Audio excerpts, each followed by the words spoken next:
time delusion dispeller. I got my little friend here, Carmine Ragusa. He's my baby boy. I needed comfort, so I guess he came up to me for a moment. Continuing on, talking about my ex-husband who was very narcissistic. Alright, the picture that my ex-husband painted of his childhood was very different than the ones that his siblings shared with me.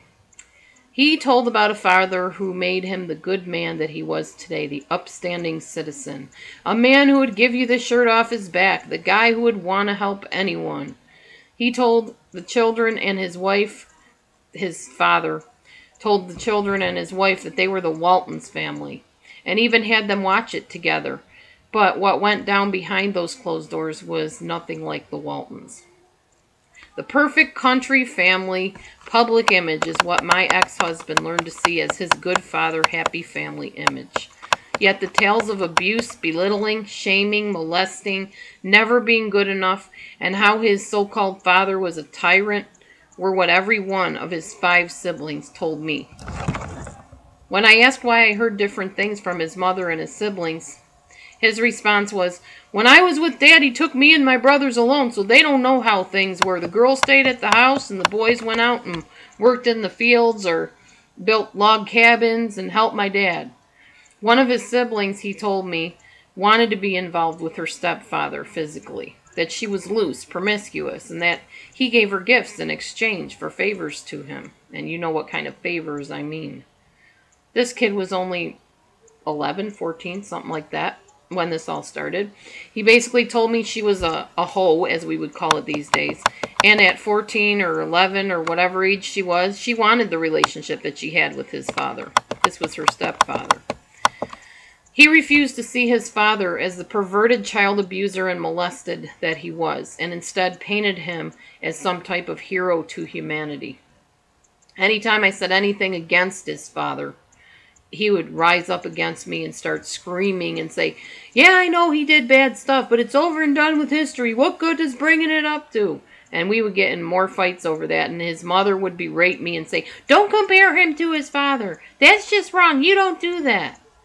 So obviously there were some family secrets going on, and I didn't like them, and I wanted to expose them and deal with them. When we went to visit his father, the man would give us things to take home with us as gifts every time. One time, despite my warning, my ex-husband left my oldest daughter alone with the man. I don't know if anything happened to her to this day. She was too young to talk, so I have no idea. But I told him don't ever leave her with him, and he did. In spite of the uncanny fact that my daughter and the daughter that was molested had the same exact name and were the same age as when the molesting started. As time went on, we moved to a new state, and he no longer was in close contact with the man that he saw as the wonderful father. What was interesting, over the years as his father aged, he didn't really talk very much about him. And when his father got really sick and was dying, I had to beg him to go back and see his father. So this hero man that he painted as this wonderful father image, he didn't really want to even be around him in his dying days. The man died alone, pretty much. I mean, he had Parkinson's disease. People went and visited him, yes, but he wasn't a celebrated person at all and didn't deserve to be.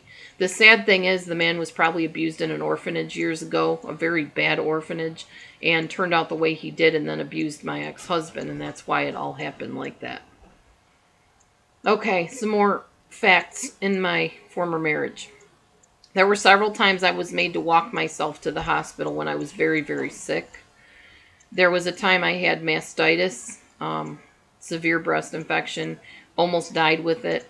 He would not take me to the hospital because he had to work the next morning, so drive yourself if you need to be in the hospital that much. Well, his friend came over and ripped him a new one for making me drive myself to the hospital when I was in that condition. And again, they told me, it's a good thing you got here when you did. You're severely dehydrated. You probably would have died. Plus, I was severely infected, too.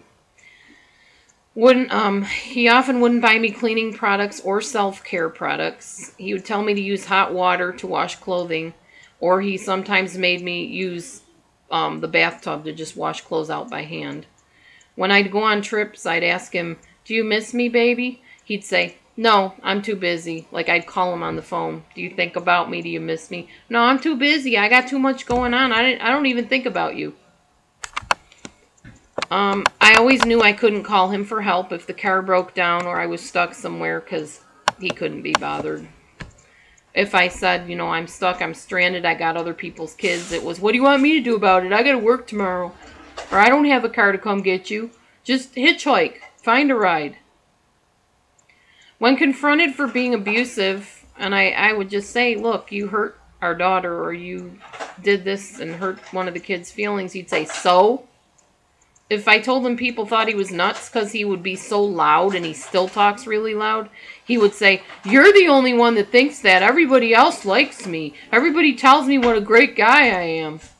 And it was weird because I would be walking near people and I would hear them say, "Man, that guy back there, he's so obnoxious." But in his deluded little mind, he thought everybody adored him. He still thinks so. It just, and if they don't, and he admits that they don't, he'll say, "Well, that's their problem." Stay tuned for a little bit.